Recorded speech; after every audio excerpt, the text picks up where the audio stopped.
Hi, I'm Marc, and welcome to the weekly Outside Views report on the politics in Asia and Oceania. And today I want to talk about the controversy in the West over the Taiwan question, which French President Macron triggered, and he did that with very irritating statements. French President Emmanuel Macron has caused an international sensation with his statements on the Taiwan conflict. Criticism hails from Germany, while China, on the other hand, welcomes Macron's statements. Against this background, a speech by Macron on European sovereignty was eagerly awaited on Tuesday afternoon in The Hague. And the question arises, has Macron gone too far with his desire for European independence?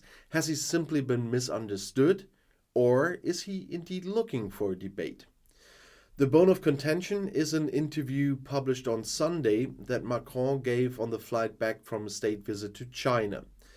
On the conflict over Taiwan, Macron said, "The worst thing would be to think that we Europeans should be followers on this issue and adapt to the American rhythm and a Chinese overreaction. Accordingly, it would be a trap for Europeans to be trapped in foreign crises at a time when their own strategic position was being clarified. Europe then threatens to be a vessel between the USA and China, although one can be a third pole." Macron received clear criticism from Germany here for this. The Christian Democrat foreign politician Norbert Röttgen even judged that Macron seemed to have lost all good spirits.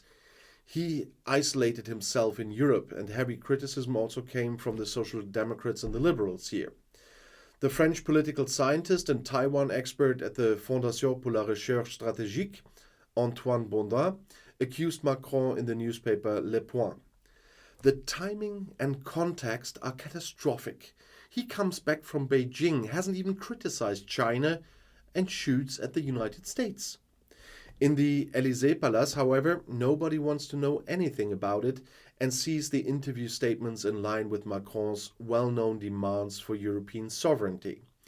In addition, France is not equally distant from the USA and China. While the US is an ally, China is a partner but also a systemic rival.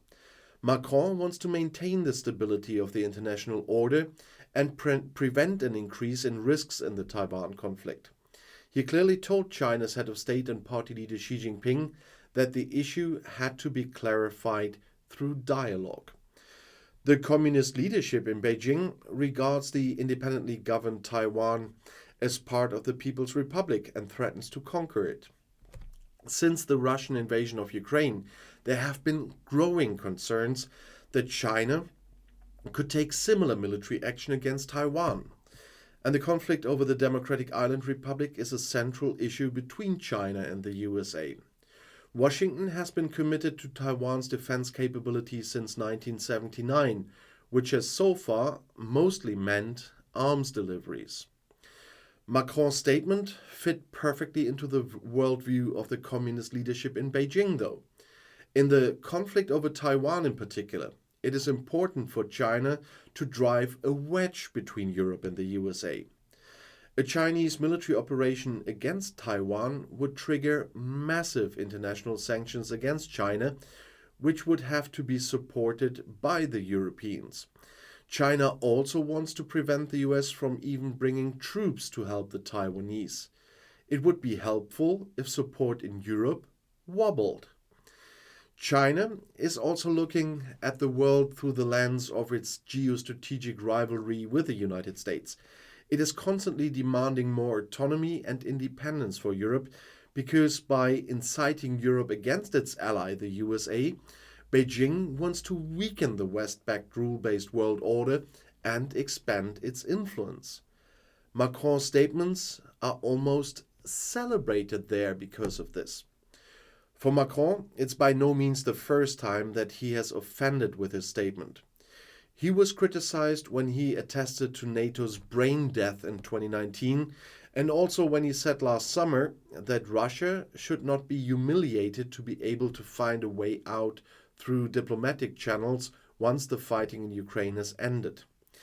But maybe that's strategy, and France's head of state wants to stimulate a debate with exaggerated statements. In any case, he defended his criticism of NATO last year with the argument that it had triggered a strategic consideration of how the alliance would function. And maybe he will pull some explanation like this out of the hat as well for his Taiwan statements. But it is a danger still. And I'll see you in my next video. I'll be back.